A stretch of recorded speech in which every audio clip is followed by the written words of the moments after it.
Aloha, bienvenue sur La douceur de Médusa. Je suis Patricia, Chanel écrivain. Aujourd'hui, nous allons à la rencontre d'un lutin taquin.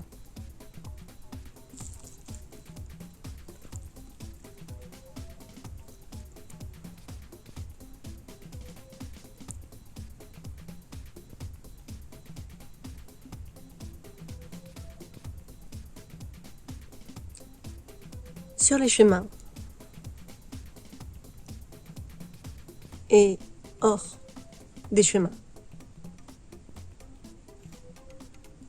Le plus souvent d'ailleurs. Il y a des chemins en forêt non perceptibles.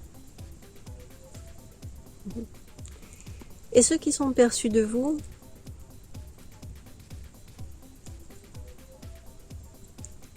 sont en quelque sorte des chemins perdus.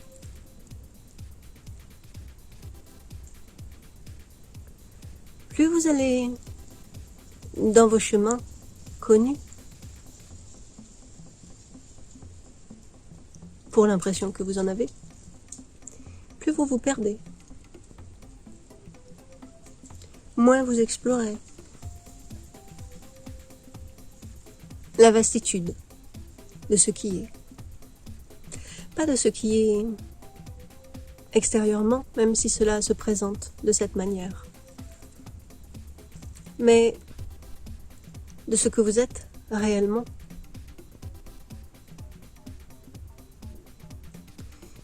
Vous aimez baliser vos chemins. La nature, dont je fais partie, s'amuse bien souvent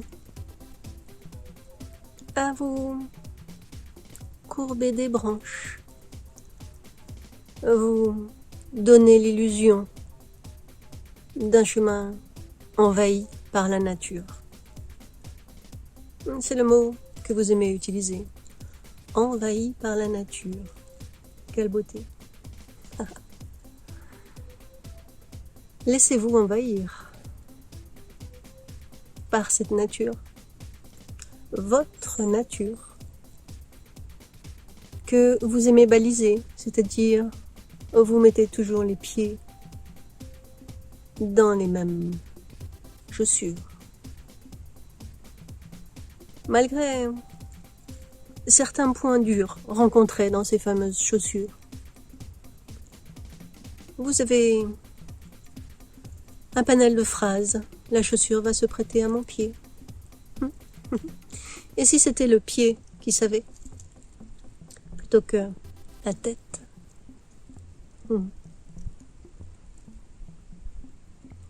À vous de choisir, la tête ou les pieds. N'ignorez pas qu'entre les deux, il y a toute une nature envahissante, certes. Vous aimez à le dire, cette nature, c'est un vrai problème, parfois, pour vous. Vous aimez la combattre, et puis parfois changer de vêtements pour la sauver. Et la nature s'amuse beaucoup de ces états transigeants et intransigeants. Vous pouvez sauver et lutter en même temps. Faites-le. Pourquoi pas? La plupart du temps, c'est très changeant sur vos chemins balisés. À un moment, vous êtes en accord avec ce qui se présente et le moment juste après, vous ne l'êtes plus du tout. Que ce soit par une branche qui vient vous pousser le visage d'une certaine manière pour vous dire ne regarde pas tes pieds, eux ils savent où ils vont.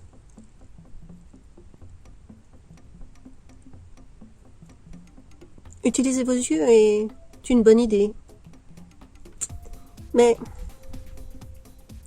ça vous amène souvent à vous tromper. Mais vous ne souhaitez pas le regarder. par contre. Bien sûr, ils ont toute leur utilité. Sinon, vous n'en auriez pas. L'amusement du visuel, qui est un amusement, même si ça aussi, vous ne voulez pas le voir. C'est un amusement, c'est un recueillement. Le voir est de toute beauté. Et c'est, d'une certaine manière, sa seule utilité. Il n'est ni pratique, ni fonctionnel. Il est beau. Mais le voir passe également par le non-voir, ou ne passe pas uniquement ou forcément par le voir visuel des yeux. Vous avez bien plus Dieu dans votre corps que vous ne le percevez, même si dans des instants prenants, vous voyez que votre corps voit aussi quelque chose que vous ne voyez pas avec vos yeux.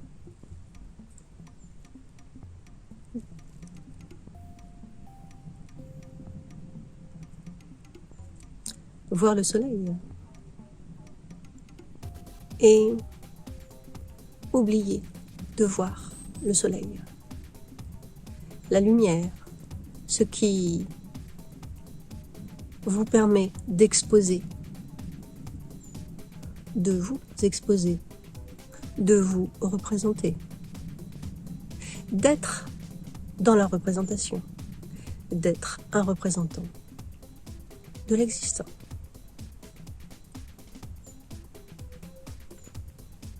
Et je dis bien un,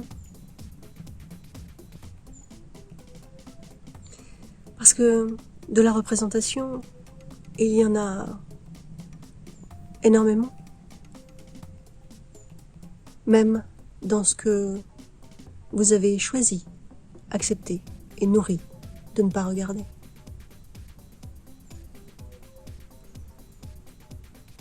Vous avez un certain nombre d'entre vous qui êtes à la chasse du cliché, de la belle vue affigée.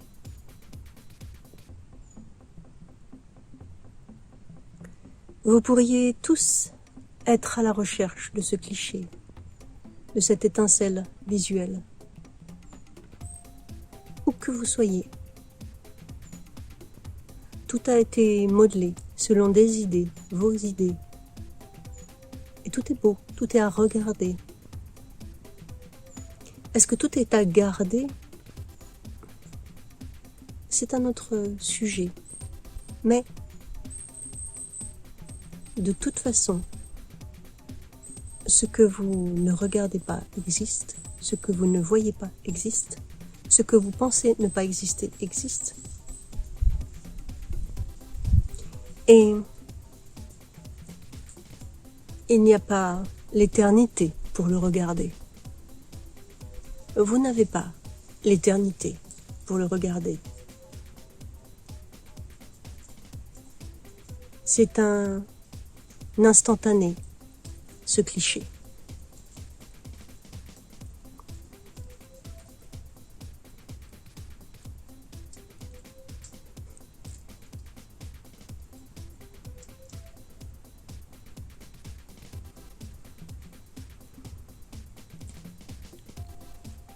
Merci à vous. À bientôt.